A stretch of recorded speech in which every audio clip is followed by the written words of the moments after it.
So I got another one for you guys from the Saving Black Men's Lives Network. He wants to talk about how a certain group of women are just an absolute uproar due to men getting their passports because of how bad it is in America dating-wise. This is fair use. Shout out to Saving Men's Lives. Make sure you guys go check out his channel. I'll put a link to this video in the description box down below. Let's get right into it.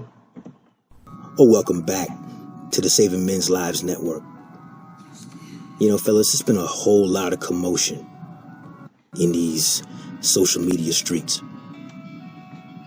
TikToks and YouTube videos coming from women, especially westernized women, even more especially westernized black women, going out of their way, unannounced and uninvited, to tell us just how they don't care about the men who've decided, you know what? This westernized dating market is absolute garbage. And there must be better prospects for me over the horizon. They're telling us how much they don't care, how much they intend to help us pack. And that is so funny because if they like I said this in previous videos, if they genuinely did not care, what is the point of making all these TikTok, Instagram, Facebook Reels, videos all over the internet saying that you don't care, but then explaining why you don't like what they're doing at the same time? Like make a choice. How the only men who are looking to exercise this option must be the bottom of the barrel. Quote, the kind of men we don't want anyway, unquote. Yeah. Well, the problem with that fictitious point of view is this. We as humans aren't really in the habit of complaining about the things that don't bother us. We're not in the habit of launching a tirade that the whole world could potentially see over the internet over things that simply do not matter to us. But why are they doing this? Well, it's simple, and it's like, I personally think they're doing this because they realize that they're in a lot of trouble if a big number of black men decide to just up and get out of here. And the word about, going to different countries, the big four, and then also other spots like in Europe and Africa and things like that, that you'll actually get much better treatment overall. I mean, no place is perfect, obviously, but it has to be better than what's going on in the United States. And a lot of black men specifically are just like, you know what do I have to lose? Slightly complicated. The simple part of it is women have known since the dawn of time that they've really only got 3 bargaining chips when it comes to the SMV. They have their looks, and I guess along with that, their purity, hopefully. 2, they have that box in between their legs. And number 3, they have the ability to leverage their femininity, and at the very least, the implication that sexual access is a possibility, for favors, provisions, and protection. Now, what happens when women, and I'm going to be fair and say, a lot of them have a point. So many guys in this world, especially in the modern era, are so thirsty that guys will do anything to get access.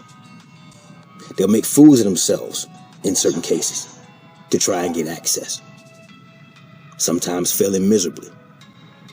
Money thrown down the drain.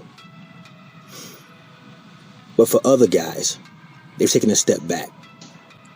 They've exercised some level of self-control. They've exercised some dick discipline. Facts. And upon doing so, they've said, you know what? I'm looking around at the dating market. I'm looking around at the club scene. I'm looking around at these dating apps, which month after month only benefit the very pinnacle of male perfection. Chad and Tyrone clean up on the dating apps. Guys who have any flaws whatsoever, especially ones that are visible, simply get pushed off to the wayside. You get matched, but maybe you never meet her. Or you get matched, you go on a date, and it was all nothing but a foodie call.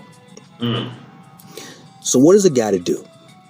What is a man to do who wants a positive outcome in this modern day 21st century dating market? Well, some guys have said,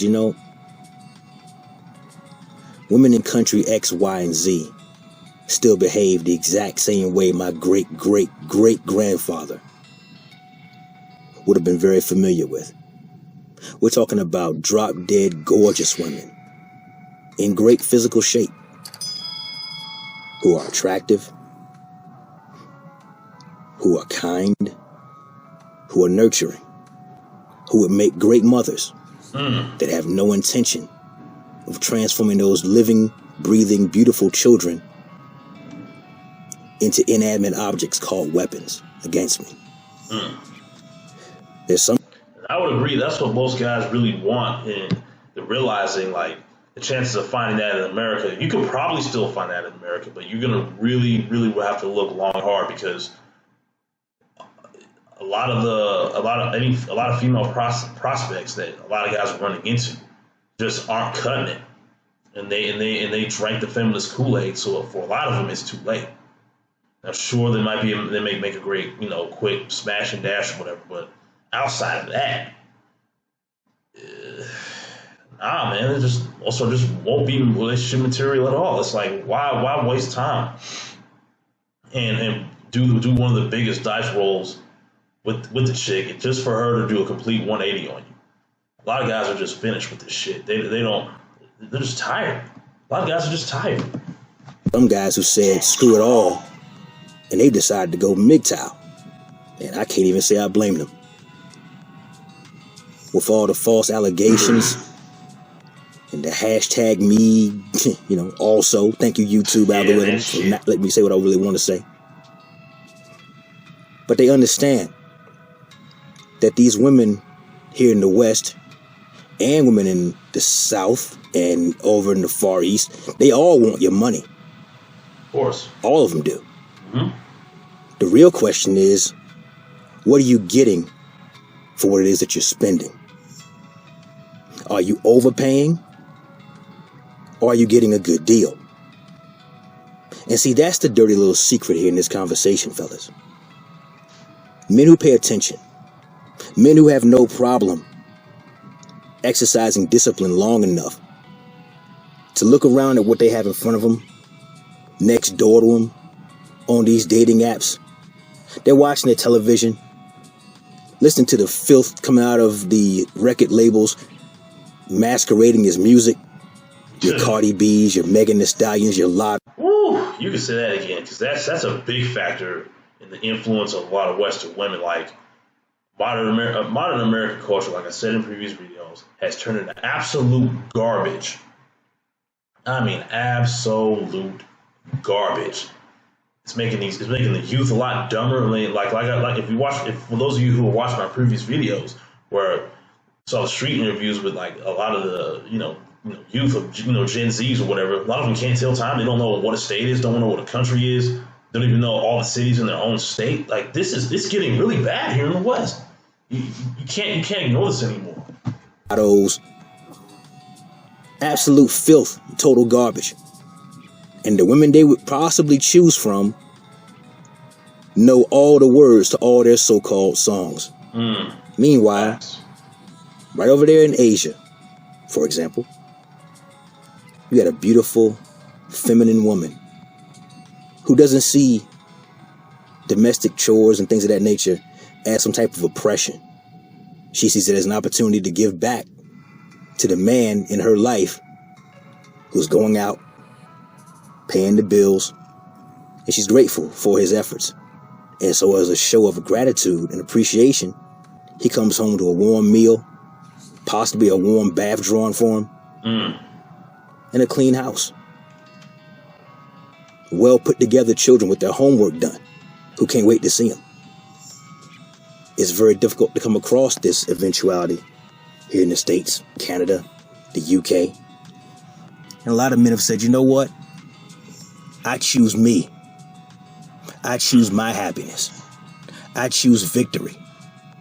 I choose an opportunity to live life as opposed to simply being alive. There is a difference. Live life instead of just being alive. I like the sound of that, man. I really like the sound of that. And very few men understand that difference long enough to fully embrace what that actually means. You see, a lot of the women, again, especially overweight, out of shape, combative, confrontational, westernized black women who've been at war with their own men, with the government's help for generations. They've told themselves they don't need us. They've told us they can do bad all by themselves. They've told us that we ain't shit. No other group of women says that about their men.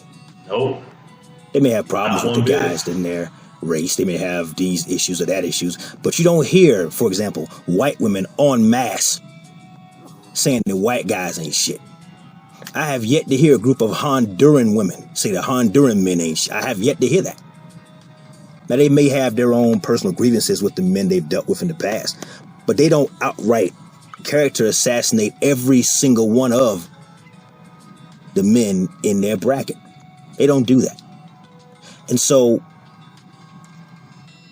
when men start to listen to what they're saying, and they start to say, you know what, okay, cool. You don't want us, you don't like us, you don't need us, then off we go. Yo, I could not have said that better myself. Because, I mean, hit the nail on the head.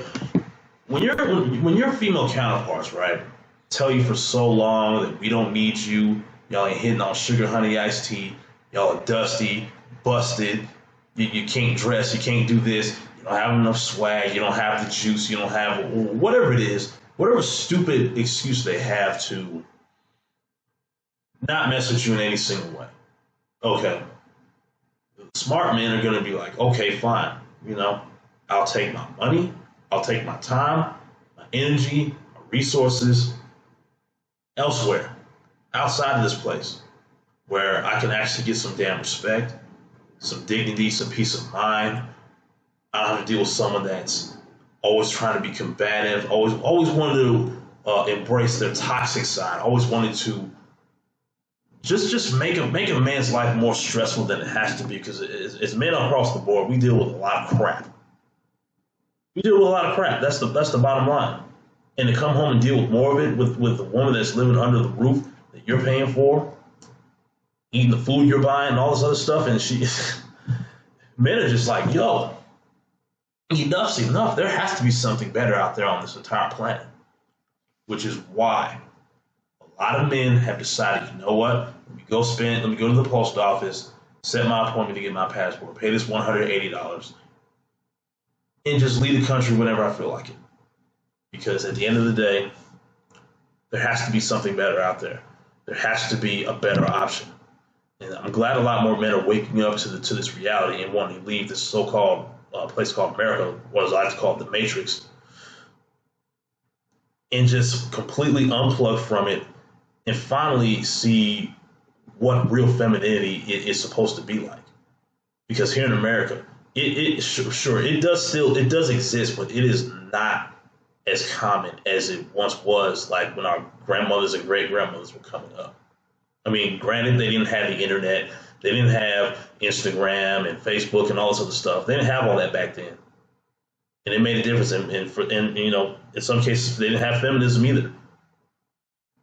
So the nuclear family unit was more likely to work. It wasn't guaranteed, obviously. Nothing's guaranteed in this world, but it was their best shot. And men of today want to have that, but the women of today are like, nah, that's called. They look at that as a quote unquote slavery or whatever. And you know what? That's fine. They can think that if they want to, because now men have decided to pack their stuff and just get out of here. And I don't see anything wrong with that at all. Make sure you like the video. If you made it this far, I really appreciate it. Make sure you subscribe and help me reach my goal of 100 subs. I really appreciate that too.